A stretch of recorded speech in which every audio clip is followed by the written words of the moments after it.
Folks. It's Michael, and welcome to Covenant Nation.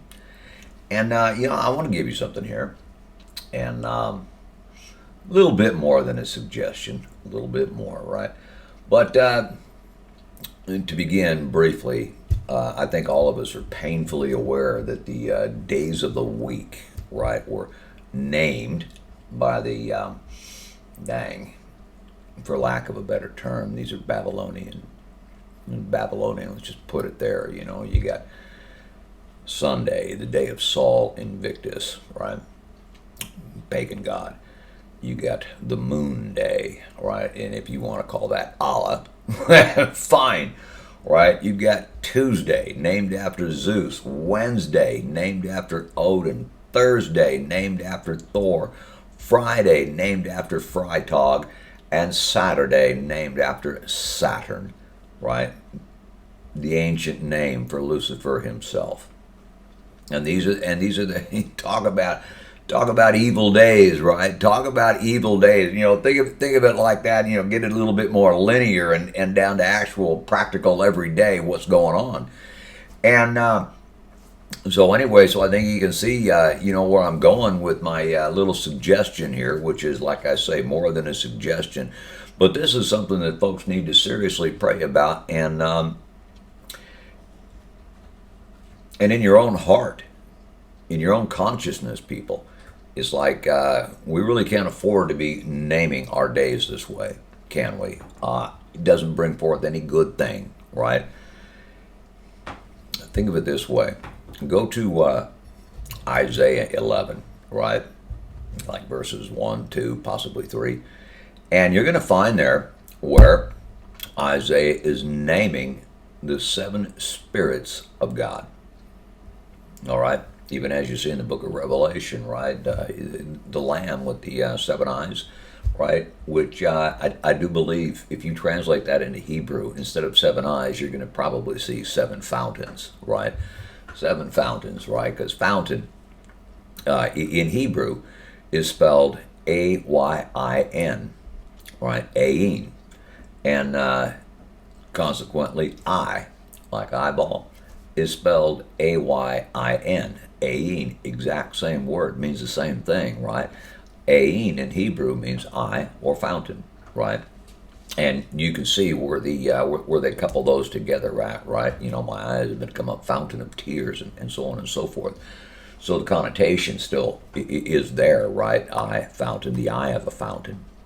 Right, and I do believe that's what you're seeing in the book of Revelation with the Lamb and the 7 eyes, which is also, of course, indicative of the menorah. Now then, back to the days of the week. Think of it this way, right? If you've been listening to any of these, then you know what's the very first thing God requires of us. Well, what is the ache and the groan and the prayer of His heart? Oh, that my people would fear me. Right? Oh, that they would fear me, right? And then you have, I believe, Deuteronomy 10:12, right, where Moses says, "And now, O Israel, what does God require of you, right? But to fear Him, so that you will walk in His ways, right? So that you will obey His voice, so that you will keep His commandments." What's the first thing, and what do we need in order to empower us to do that? Well, Moses just told you, it's the fear of God, the fear of Yahweh, right? So when it comes to what is the chief, what is entrance to every other spirit of the living God, it is the fear of God. Everything begins with the fear of God, people. So that's why I say the first day of our week, the very first day of the week should be called the fear of God. It really should. The fear of God is the beginning of wisdom. What would you like to call what they're naming the moon? Wouldn't you rather call that wisdom? Right? Oh, we got the first day of the week is the fear of God, and the second day of the week is wisdom. And you would make the third day of the week understanding. The fourth day of the week, knowledge. The knowledge of God. The fear of God is the beginning of knowledge, right? All right, fifth day. What are you going to call that? How about wonderful counsel? How about wonderful counsel, right? The counsel of wisdom, wise counsel, right? And the sixth day, the power of God. And the seventh day, gee, it just happens to enter right into the Sabbath, the rest of God, right? All these are the seven spirits of God. And wouldn't you rather have a week that is named after these rather than having to walk constantly, allowing these words to fly out of your mouth all the time? You know, the names of fallen titans, the names of the of pagan gods, right? Which man has inadvertently and pretty much subconsciously been calling on these things all this time, right? Every single day, the ancient pantheon is getting glorified and magnified, and man knows it not, right? And same with our months. The same with our months, right? And these are awesome things for those of us who are in the covenant. Those of us who are in the covenant of God, right? He's given us the authority to do this. As a matter of fact, it's a mandate, man. Cast out these days, right? Cast out these days, right?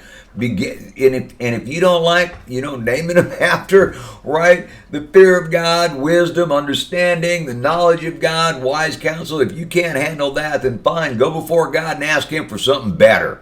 So I don't think you're going to find it unless you start naming everything right back to the days of creation, right? In which case, what happens? The first day is the light. Oh, gee, right? Wisdom, the fear of God.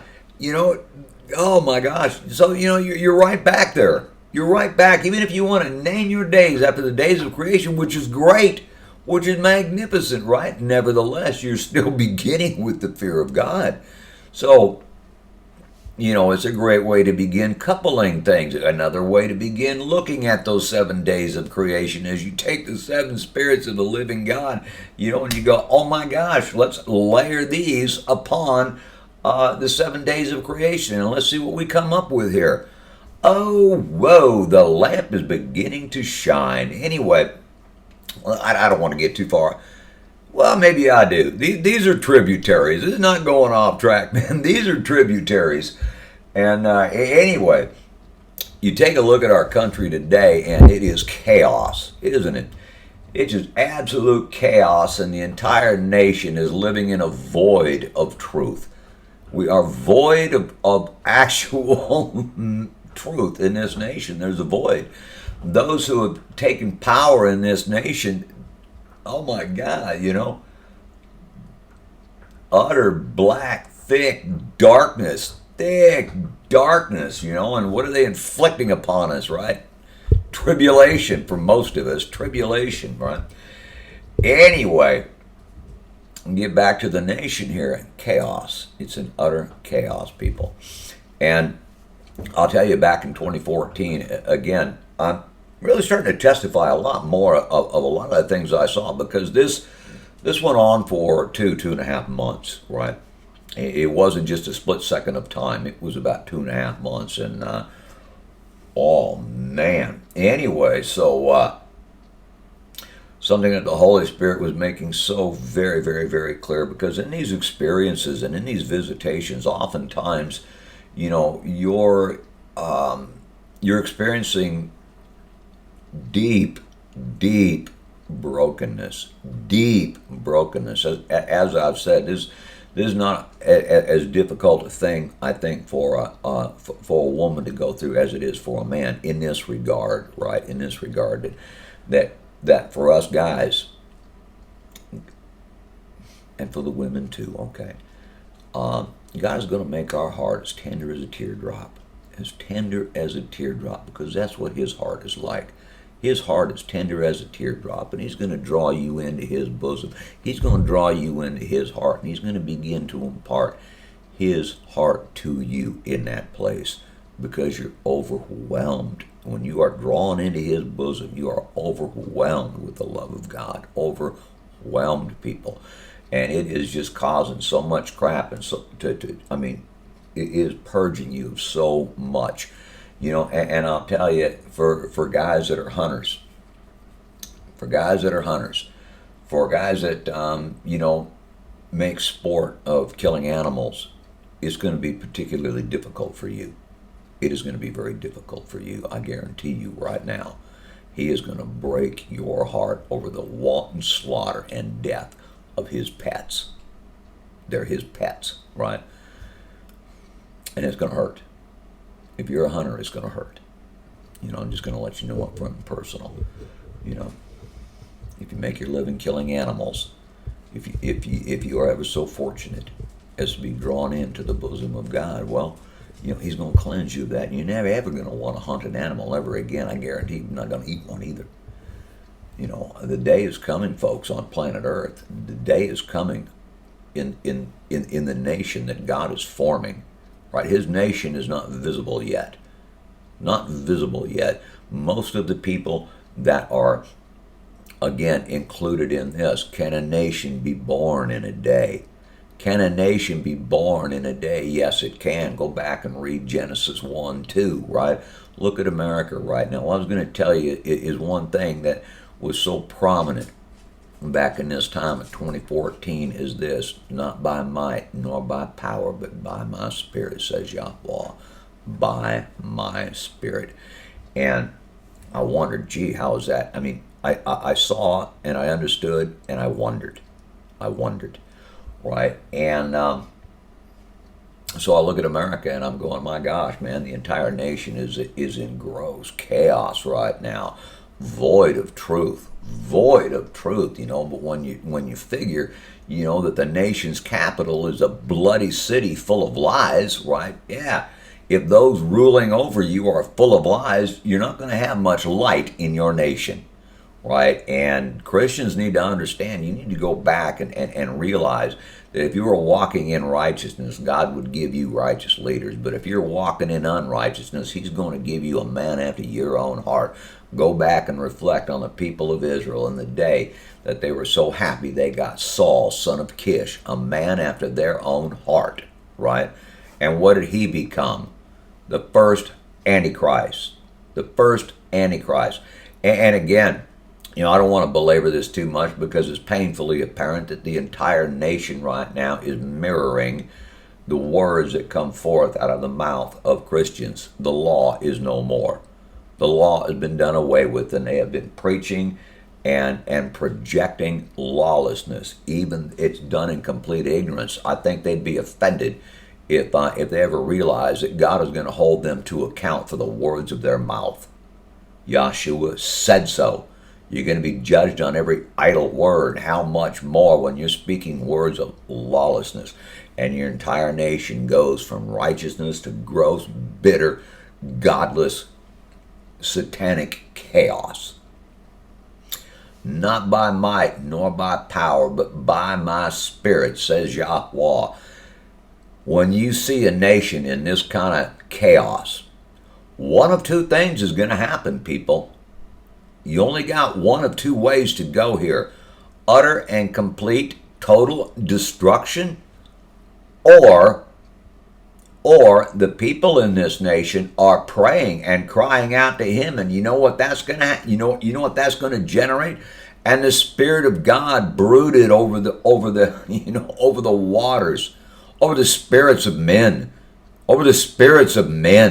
all right? The Spirit of God broods over the spirits and the souls of men, right? And in that, not by might nor by power, but by my Spirit, says Yahweh, in that there comes a holy scream. In that comes a holy scream, and they're going to scream the name of Yahshua. They're going to scream his name with all their heart, and guess what? Boom! And God said, let there be light, and there was light. And America was born from above. A new nation was born in a day. A nation that is fiercely and fervently loyal and faithful to him. Not to a man, not to a man's doctrine, not to man's teaching, not to man's religion, but to the maker of heaven and earth. But to the maker of heaven and earth. And the nation and the people that cry out in that hour, guess what? Behold. Behold, people, you have entered into a new Genesis, a new cycle of creation. A new cycle of creation. I was referring to the DNA of God in the holy seed, people. And when you realize that Yahshua is the Torah, God himself said so. This is my beloved Son. Hear and obey him. God is saying, this is my Son, the instructor, the teacher of righteousness. Hear ye him. Listen to him. And if you will do that, the word of truth, people, the word of truth that proceeds from the mouth of God, the word of truth. Like I was saying, when the word of truth and the spirit of truth, the Holy Spirit, when they meet, boom, it is a burst of light. It is creation. It's creation, people. Can a nation be born in a day? Yes, it can. Indeed, it can. Right? In the day that that nation cries out, in the day that that nation enters into the holy scream, in the day that the fear of God is poured out upon that nation, yes, a nation is born in a day. A righteous nation, a nation that is going to generate perpetual righteousness, a nation that will never fall, a nation that will not lose its children due to the apostasy of its parents, right? Ain't going to happen. In the fear of God, apostasy is banished, and it vanishes in the fear of God. You'll not have to worry about that again. He's going to be your only loyalty, because he is going to be your only love. He is going to be your great and supreme and overwhelming love. He really is. This is why it is so necessary, people, so necessary to obtain the fear of God through the Holy Spirit. I'll get back to you in just a little bit. I wanted to add a little bit to this and just go back and recollect what Yahshua said about, if you have faith, if you have faith as a mustard seed, you get just that much faith. You can say to this mountain, be removed, right? Be removed. Speak to that mountain and command it to be removed. Cast into the sea, if you will, dissolved, whatever. But if you have faith as a mustard seed, you can speak to that mountain. Now, I grant that it's like what I was saying in a previous podcast, that, man, after the tree of life, I'll tell you one thing that really changes, and that's your perspective. That is your perspective on things. And in the new covenant, you're going to find the world that is within, and there is, okay? Faith as a mustard seed. Speaking to the mountain. Well, you know that mountains refer to kingdoms. They refer to kingdoms. You get that revelation in the book of Revelation. Oh, so that's what a mountain is. Oh, the mountain of God is the kingdom of God. Okay, you got that? All right, so today, and again, to have faith as a mustard seed. How does that happen? Well, I tell you what. How about in the fear of God, people? How about in the fear of God, okay? Now then, in the new covenant, yes, the same thing applies. If you got faith as a mustard seed, we can speak to the mountain of darkness. We can speak to the mountains of evil. We can speak to those mountains, people, in this nation, the ones that have been raised up to overwhelm and destroy us. We can speak to those mountains. Be removed and cast into the sea in the name of Yahshua the Messiah. Ask the Father anything in my name and I will do it. But there's a prerequisite to what Yahshua said there. It is necessary that you're walking in obedience to his word. When we are walking in obedience to the words of Yahshua, to the teachings of Yahshua, we will speak to the mountains, and the mountains will be removed. We'll speak to mountains of darkness, and there'll be no more. There'll be no more. Can a nation be born in a day? Absolutely, in the fear of God. In the fear of God, people. So, again, this is, like I say, America's in a place of chaos right now. So much of that has to do with the fact that Christians are utterly convinced that the commandments are absolutely unnecessary. If they believed the commandments, if they had faith as a mustard seed, people, if they had faith as a mustard seed, right, they'd have the faith to keep the Sabbath. They'd have the faith to keep his commandments. But this is kind of the treacherous place that Christians are in right now, is they no longer have the faith to even believe the Ten Commandments. They no longer have the faith to understand the absolute, absolute, absolute truth of his commandments. So I look forward to the day that God is delivering the Christian and this nation from chaos, from the great void, right? Because when he says, let there be light, there is an absolute flood, people, a flood of absolute truth coming into your being. And you are having a massive encounter with the maker of heaven and earth. You're having a massive encounter. And, whoa, what a day that will be. But it's necessary to begin to plant that kind of faith, to plant those kind of seeds into the hearts of his covenant people, right? To his covenant people. These things make complete and total sense to you. It's not a mystery to you. It might be a mystery to a Christian, but it ain't a mystery to you, right? You don't have to go to a steward of mystery to find out what's what. You just go to the maker of heaven and earth and cry out for truth in the inward parts. It is that simple. It is that simple for Christianity. If they get serious and go into neutral and get before God and just cry out for truth in the inward parts, right? Because when that flood of truth comes, it obliterates the lies, right? And they're no longer going to be so fond of saying, oh, well, the heart is deceitfully wicked above all things. Who can know it? Well, how about the living God? How about inviting him to take the lap of his commandments, Christian, and to take a walk through your heart, and let's see what's there. Right? Let's see what's there. You're claiming your heart is deceitfully wicked above all things, and who can know it? God himself can. Are you willing to be delivered of that deceitful and wicked heart, Christian? Are you willing to receive a new heart from him, a heart of flesh? Are you willing to receive a new spirit from him, the spirit of truth? Because right now you're walking in the spirit of the lie. Are you willing to receive, Christian, the spirit of truth, regardless? Regardless. Right, and I'll tell you, people, in the fear of God, you're going to be utterly abandoned unto him. You will abandon your heart, your soul, your mind, and your strength unto him. You really, really, really will. It's not going to matter what men have said for the past 6,000 years. It's only going to matter what he says. It's only going to matter what he says. All right. Anyway, so that was just a last little note there. I just wanted to leave you with it. But, if you want to ponder on something pretty cool, when you think as Yahshua, as the law, the Torah, the instructions of God are the word of life, the word of truth, right? The DNA of the living God, right? And when that when that seed is burst in you, right? As I say, first day of creation, and God said, let there be light, and there was light, and boom. Here it is, people. This is beginning. The DNA of God begins with the creation of God. The law of God begins with the creation. It begins with the creation. This is where, oh man, this is where you're going to see with eyes wide open that he creates us, people.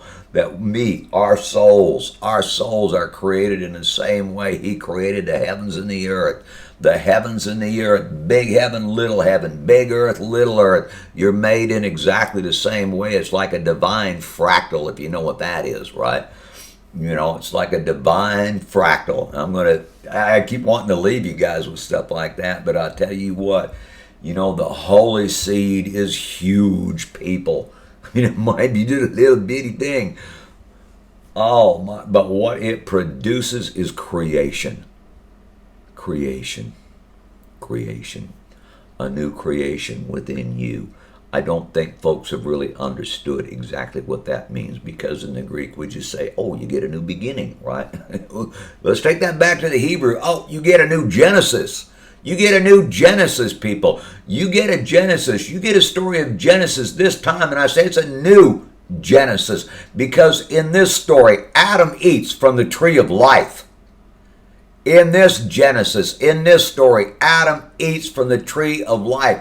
what is going to proceed, what kind of a history, what kind of a people are going to come forth out of that, right? And you, as I say, if you are going to be included in this nation that is born in a day, you're going to eat from the tree of life in a whole new manner of man. A whole new manner is going to proceed out of this nation. The nation that was born in a day, the nation of perpetual righteousness, that righteous generation. Oh man, I'll tell you what, folks are going to get excited about righteousness again. They are going to treasure righteousness with all their heart. Be one of their great, magnificent, holy, wonderful treasures, righteousness. And I'll be talking to you later. Bye-bye.